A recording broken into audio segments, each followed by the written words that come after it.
Assalamualaikum warahmatullahi wabarakatuh. Halo sahabat IPA, selamat datang di DN Channel, yaitu channel kita untuk belajar tentang IPA guys. Oke, pada video kali ini kita akan belajar tentang pertumbuhan dan perkembangan, yaitu materi IPA bab yang pertama untuk kelas 9 SMP Kurikulum Merdeka guys. Video ini menyajikan ringkasan materi tentang pertumbuhan dan perkembangan beserta penjelasannya, sehingga dengan menyimak video ini siswa dapat belajar lebih cepat dan lebih mudah dalam memahami bab tersebut karena disajikan dengan bahasa yang lugas, mudah dimengerti, dan tentu saja menyenangkan guys. Nah, bagi sahabat IPA yang ingin mempelajari bab pertumbuhan dan perkembangan ini, silakan simak video ini dan jangan lupa tonton videonya sampai selesai.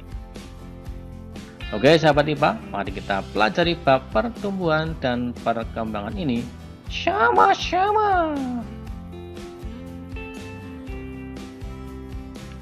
Nah, pada bab pertumbuhan dan perkembangan ini akan ada 3 subbab yang akan kita bahas guys, yaitu yang pertama pertumbuhan dan perkembangan manusia, pertumbuhan dan perkembangan hewan, kemudian yang terakhir adalah pertumbuhan dan perkembangan tumbuhan guys. Oke sahabat IPA, kita bahas dulu yang pertama, yaitu tentang pertumbuhan dan perkembangan manusia. Nah, sebelumnya kita cari tahu dulu tentang pengertian pertumbuhan dan perkembangan dan apa perbedaan dari kedua istilah tersebut guys. Nah, yang pertama pertumbuhan. Pertumbuhan adalah suatu proses bertambahnya ukuran dari suatu makhluk hidup yang dapat diukur dengan sistem ukur guys, seperti tinggi badan, berat badan, volume otot, dan lain-lainnya guys. Sedangkan perkembangan adalah proses penambahan kemampuan seorang manusia dalam berbagai aspek guys. Contoh dari perkembangan adalah seorang bayi waktu kecil belum bisa berbicara, namun ketika sudah berusia 4 tahun maka anak tersebut atau bayi tersebut sudah sangat lancar berbicara guys. Nah, sekarang kita lanjutkan tentang siklus hidup manusia. Ini masih tentang subbab pertumbuhan dan perkembangan manusia ya guys. Nah, siklus hidup manusia meliputi bayi, kemudian anak-anak, kemudian remaja, dan yang terakhir adalah dewasa guys. Oke, sekarang kita pelajari dulu siklus hidup manusia yang pertama, yakni bayi guys. Nah, kita lihat di sini di layar ada gambar proses perkembangan manusia sejak dari dalam kandungan guys, yaitu sejak proses pembuahan atau fertilisasi guys. Jadi pada masa bayi atau masih di dalam kandungan, setelah fertilisasi maka sel akan berubah menjadi zigot guys, yang siap berkembang. Nah, zigot ini kemudian terus menerus membelah. Nah, pembelahan ini dinamakan dengan proses pembelahan mitosis. Kemudian zigot pada fase ini berada di fase morula guys, yaitu penambahan jumlah sel tanpa pertambahan massa sel. Kemudian dari fase morula, sel terus membelah hingga terbentuk rongga. Fase tersebut disebut fase blastula. Sedangkan sel-sel tersebut dinamakan blastosis guys.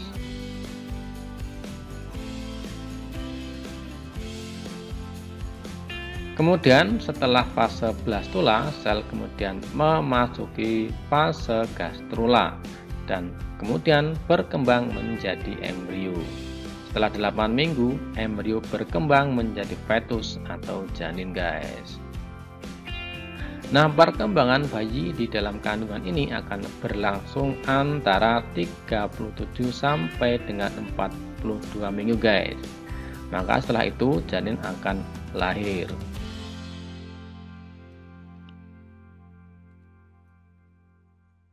Nah, setelah janin dilahirkan, maka akan terus mengalami perkembangan. Nah, berikut ini adalah perkembangan bayi dari 1 bulan hingga 15 bulan, guys. Kita lihat yang pertama, yang 1 bulan, maka bayi akan dapat melakukan hal-hal berikut ini.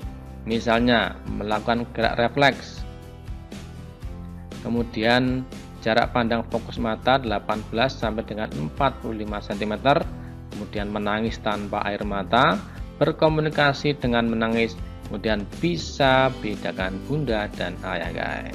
Itu untuk 1 bulan.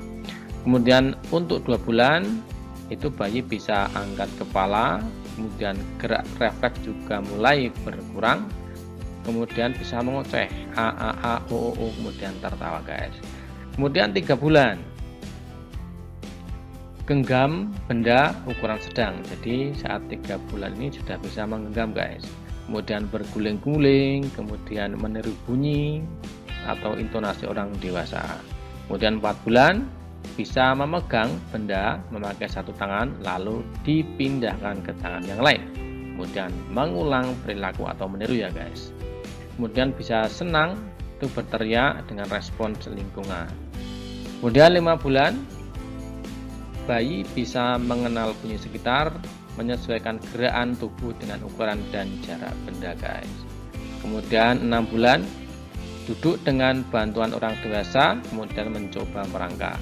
Kemudian 6 sampai 8 bulan duduk dengan bantuan orang dewasa, kemudian tertarik mengulang suatu aktivitas. Kemudian 7 sampai 11 bulan merangkak, kemudian mengambil benda kecil. Koordinasi mata dan tangan mulai berkembang juga ini, guys. Kemudian 8 bulan bayi sudah bisa berdiri dengan bantuan, guys. Kemudian sampai dengan 12 bulan bisa melakukan sesuatu yang bertujuan, objek permanen. Ada benda hilang, bayi mencari di tempat terakhir dia lihat benda itu. Kemudian 9 bulan bisa meniru ekspresi wajah orang lain, pakai gerak tubuh untuk berkomunikasi.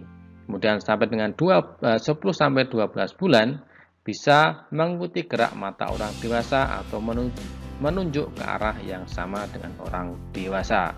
Kemudian sampai dengan 10 sampai 15 bulan bisa mengucapkan kata pertama, berdiri sendiri tanpa bantuan, guys. Nah, itulah perkembangan bayi dari 1 bulan sampai dengan 15 bulan, guys.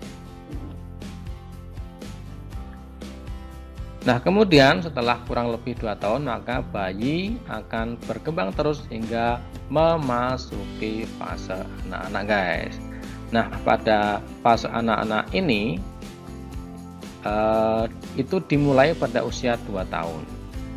Kemudian anak-anak bertambah besar dan tinggi, kemampuan motorik dan koordinasi sudah berkembang, kemudian rasa ingin tahunya sangat tinggi dan kemampuan mentalnya sangat berkembang. Kemudian kemampuan berbahasa juga meningkat dengan drastis, guys. Nah, berikut ini adalah perkembangan motorik anak usia 3 sampai dengan 5 tahun.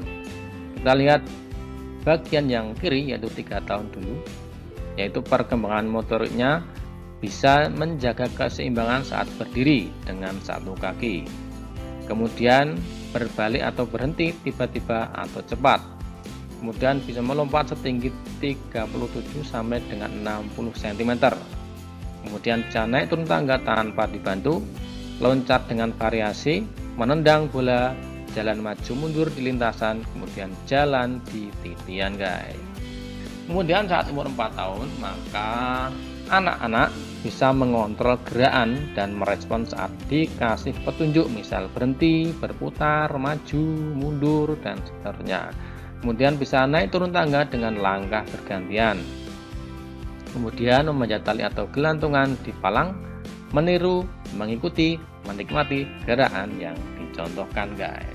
Itu untuk umur 4 tahun. Sedangkan untuk umur 5 tahun bisa melakukan gerakan konstan dengan waktu istirahat sebentar, mengikuti permainan fisik yang sifatnya sosial, misal sepak bola, naik sepeda roda 2 dengan roda bantu, kemudian jalan di garis lurus ke depan atau ke belakang, kemudian lompat di tempat dengan satu kaki, kemudian jalan di papan keseimbangan, guys.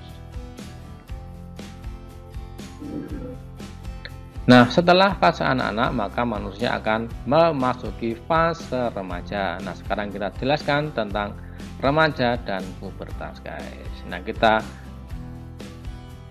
simak dulu tentang pengertian dari remaja dan pubertas, guys. Jadi, remaja adalah fase perubahan dari anak-anak menuju dewasa.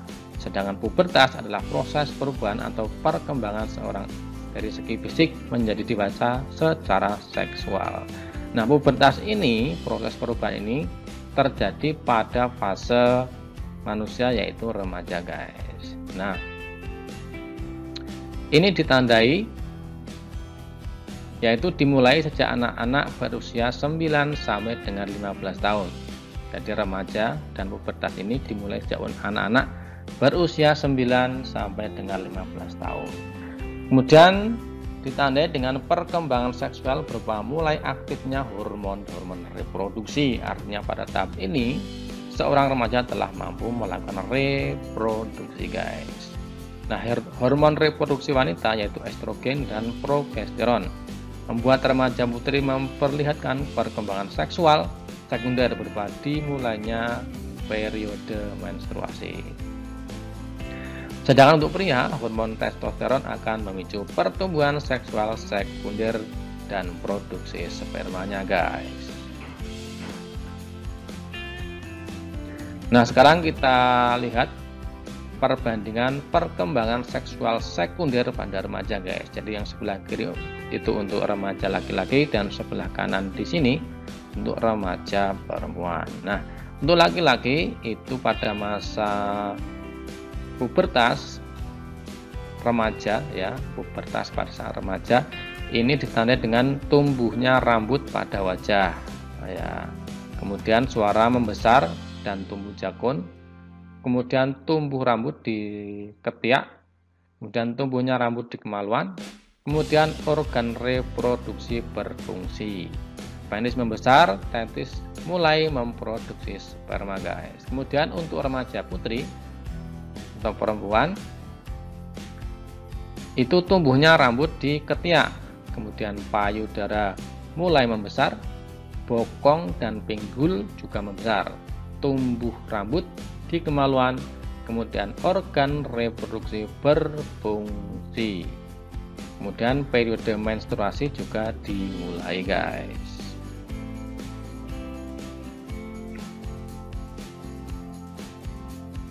Oke, kita lanjutkan siklus hidup manusia yang selanjutnya yaitu dewasa. Jadi setelah remaja maka akan memasuki masa dewasa. Ini ditandai dengan mental, emosi dan fisik mulai stabil. Kemudian pada usia 30 tahun manusia akan mengalami tanda-tanda penuaan seperti tumbuhnya rambut putih atau berkurangnya massa otot. Pada pertengahan 40 sampai dengan 50 tahun, maka wanita akan berhenti mengalami menstruasi. Periode ini dinamakan menopause. Sementara pada pria, maka produksi sperma akan berkurang, guys. Oke, itu tadi pertumbuhan dan perkembangan pada manusia. Nah, sekarang kita lanjutkan pertumbuhan dan perkembangan hewan, guys. Nah, berdasarkan cara perkembangbiakannya, maka hewan itu dibagi dalam beberapa kelompok, guys. Yang pertama yaitu hewan yang bertelur atau sering disebut dengan ovipar, yaitu hewan yang mengembangkan embrionya di dalam telur tetapi berada di luar tubuh induk. Misalnya cacing, serangga, ikan, reptil, amfibi, dan juga burung. Nah, berikut ini adalah bagian-bagian telur, guys. Nah, di sini ada yang paling luar itu adalah cangkang telur, kemudian di dalamnya ada albumen, kemudian ada kuning telur, kemudian ada allantois, kemudian ada amnion, kemudian yang putih ini, ya, seperti bentuk apa ini, ya, Itu disebut dengan embrio yang akan nanti menjadi individu, guys.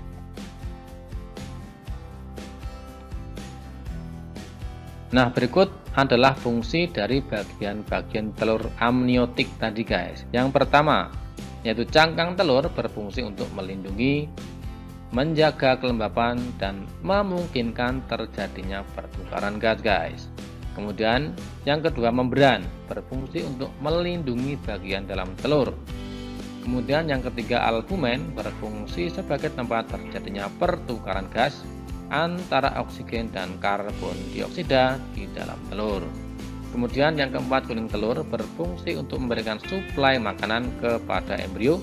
Kemudian yang kelima, cairan amnion ini berfungsi untuk bantalan embrio dan sebagai penjaga kelembapan.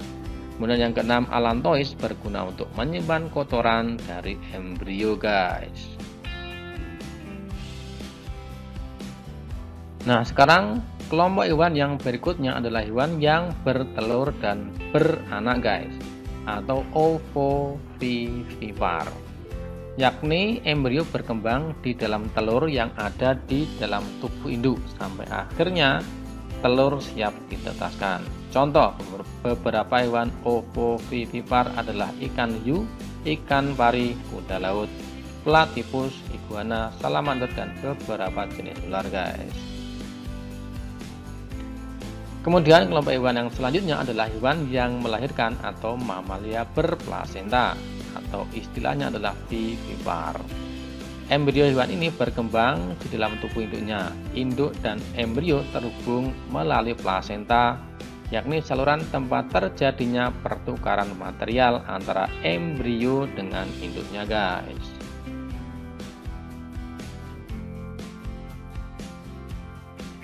Oke, kita lanjutkan tentang metamorfosis. Nah, metamorfosis yaitu perbedaan bentuk hewan pada fase muda dan pada fase dewasa, guys. Nah, yang akan kita bahas ada 3 hewan, yakni kelompok udang-udangan, kelompok serangga, dan juga kelompok amfibi. Yaitu hewan-hewan ini yang kita anggap memiliki perbedaan bentuk atau melakukan metamorfosis, guys. Oke, kita lihat dulu metamorfosis yang pertama, yaitu pada udang-udangan. Udang, lobster, dan kepiting memulai kehidupannya sebagai larva, lalu mereka bermetamorfosis menjadi bentuk dewasa, guys. Jadi bentuknya seperti ini dari gambarnya, kita lihat di sini.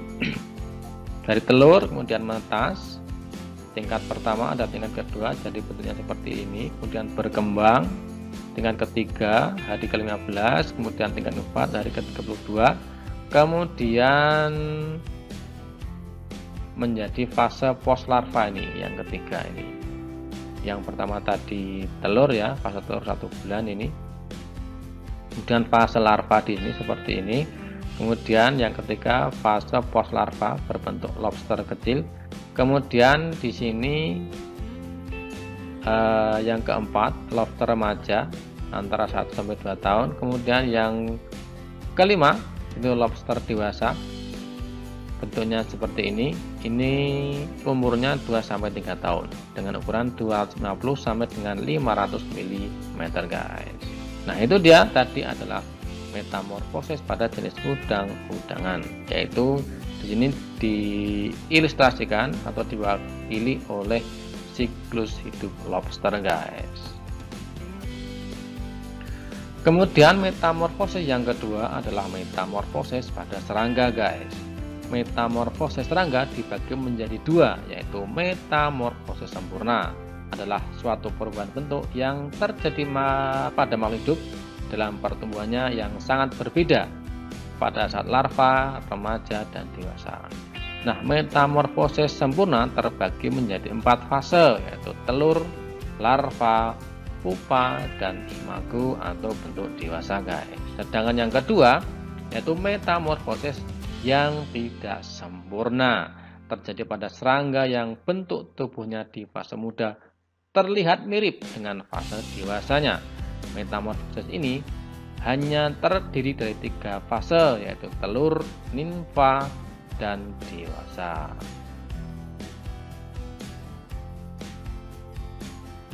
Oke, sahabat IPA, kita lihat di sini ada perbedaan atau perbandingan antara metamorfosis pada serangga yang tidak sempurna dan yang melakukan metamorfosis sempurna, guys.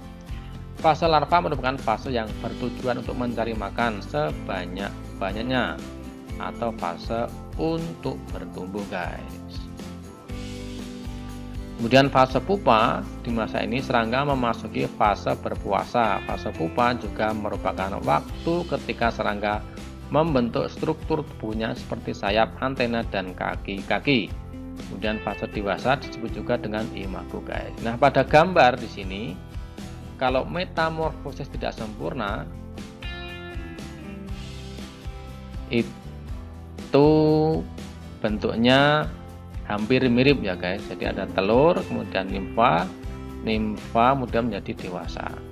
Kemudian yang sempurna ini bentuknya sangat berbeda, guys. Kemudian dari telur kemudian menetas menjadi larva, kemudian pupa ini juga ada yang menyebut dengan kepompong ya, guys. Kemudian menjadi dewasa. Nah, ini bentuknya sangat berbeda sekali. Telur berbeda dengan larva berbeda dengan pupa pun berbeda dengan dewasa. Nah, kalau kita bandingkan dengan di sini yang tidak sempurna itu hampir mirip, guys. Nimfa dengan yang dewasa itu mirip bentuknya, guys. Cuma di sini perbedaannya ada sayap dan tidak ada sayap, guys. Tapi postur tubuhnya sangat mirip sekali. Oke. Nah, sekarang kita lihat metamorfosis yang ketiga, yaitu yang terjadi pada amfibi, guys. Kita lihat di sini contohnya pada katak, ya. Jadi pertumbuhan katak dari berdu sampai dewasa merupakan metamorfosis sempurna, guys. Nah, kita lihat di sini. Katak dewasa bertelur, kemudian bertelur di sini ya, kemudian telur menetas menjadi embrio, kemudian membentuk kecebong, ada ekornya. Kemudian di sini insang sebagai organ pernafasan. Ini kalau pada fase kecebong ya. Kemudian ekor kecebong bertambah panjang, kemudian tumbuh kaki belakang pada kecebong, kemudian tumbuh kaki depan ya. Kemudian ekor semakin pendek, kemudian katak muda, kemudian menjadi katak dewasa. Terus berputar seperti ini, guys. Oke. Nah, sahabat IPA, kemudian sekarang kita lanjutkan pertumbuhan dan perkembangan pada tumbuhan, guys. Nah, kita lihat yang pertama yaitu pertumbuhan biji ya. Nah, di dalam biji terdapat embrio tumbuhan yang jika jatuh di kondisi yang sesuai maka biji akan mulai tumbuh menjadi tanaman. Embrio ini memiliki cikal bakal bagian-bagian tumbuhan seperti akar, batang, dan daun. Embrio bertumbuh menggunakan cadangan makanan yang ada di dalam kotiledon, guys. Nah, di sini ada ilustrasinya tampak di layar. Ini struktur biji, jadi ada akar lembaga, kemudian ada batang lembaga, kemudian ada kotiledon, kemudian yang keluarnya adalah kulit bijinya, guys. Nah, itu tentang pertumbuhan biji. Kemudian kita lanjutkan tentang pertumbuhan dan perkembangan primer. Ini masih pada tumbuhan ya, guys. Jadi pertumbuhan primer yakni ketika tumbuhan bertambah tinggi. Pertumbuhan primer berhubungan dengan sel-sel meristem primer atau apikal pada tumbuhan. Sel meristem adalah sel yang aktif membelah, guys. Nah, ketika biji menemukan kondisi yang sesuai, maka proses pertumbuhan dimulai. Pertama air masuk ke dalam biji yang disebut sebagai proses imbibisi. Lalu biji mulai berkecambah. Pada proses perkecambahan tersebut, akar akan tumbuh lebih dulu, disusul batang dan daun. Pada akar, batang, dan daun, sel-sel meristem terus-menerus membelah sampai dengan panjang maksimal tanaman, guys. Nah, jaringan meristem pada tumbuhan ini ada 3 macam, guys. Yang pertama adalah meristem apikal, yakni menyebabkan pertambahan tinggi tumbuhan baik di ujung batang maupun di ujung akar, guys. Jadi kalau meristem apikal itu menyebabkan pertambahan tinggi. Nah, meristem apikal ini ada di ujung batang dan juga ada di ujung akar. Kemudian meristem yang kedua adalah meristem interkalar, menyebabkan ruas batang bertambah panjang serta menyebabkan terbentuknya bunga, guys. Kemudian yang ketiga adalah meristem lateral, menyebabkan terjadinya pertumbuhan sekunder pada batang maupun akar sehingga batang dan akar akan membesar.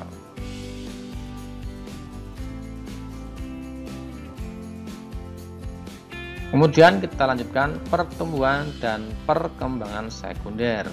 Pertumbuhan dan perkembangan sekunder adalah ketika tanaman bertambah lebar atau diameter batang semakin besar. Hal ini disebabkan karena pembelahan meristem sekunder. Meristem sekunder ini terletak pada kambium. Sel meristem sekunder ini terus membelah. Jika pembelahan ke arah dalam akan terbentuk kayu, sementara pembelahan keluar akan terbentuk kulit kayu, guys. Nah, inilah dia perbedaan pertumbuhan primer dan sekunder.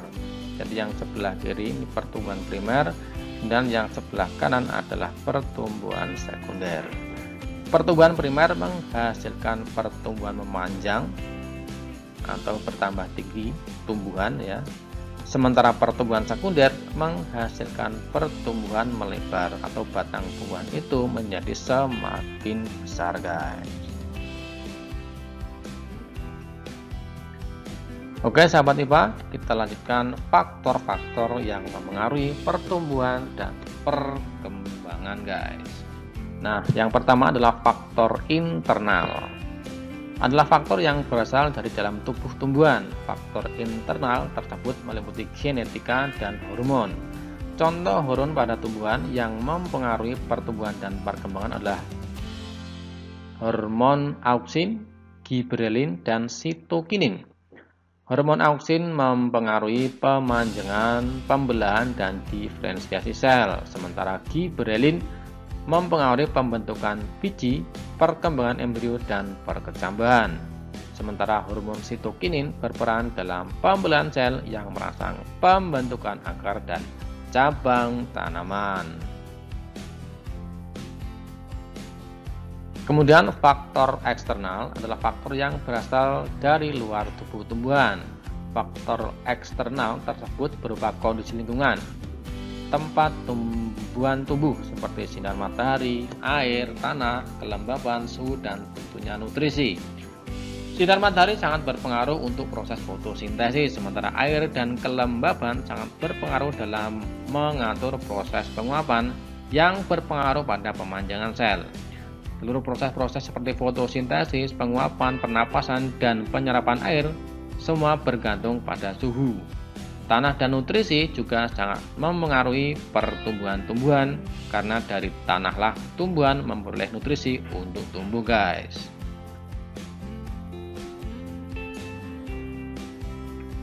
Baik sahabat IPA, itulah tadi pembahasan kita tentang bab pertumbuhan dan perkembangan. Semoga bermanfaat dan jangan lupa dukung terus channel ini dengan klik tombol subscribe, like, dan share. Jika ada yang perlu didiskusikan, silakan tulis komentarmu pada kolom komentar di bawah ini. Terima kasih sudah menonton video ini, tetap terus belajar, dan sampai jumpa di video pembelajaran IPA yang lainnya, guys. Wassalamualaikum warahmatullahi wabarakatuh.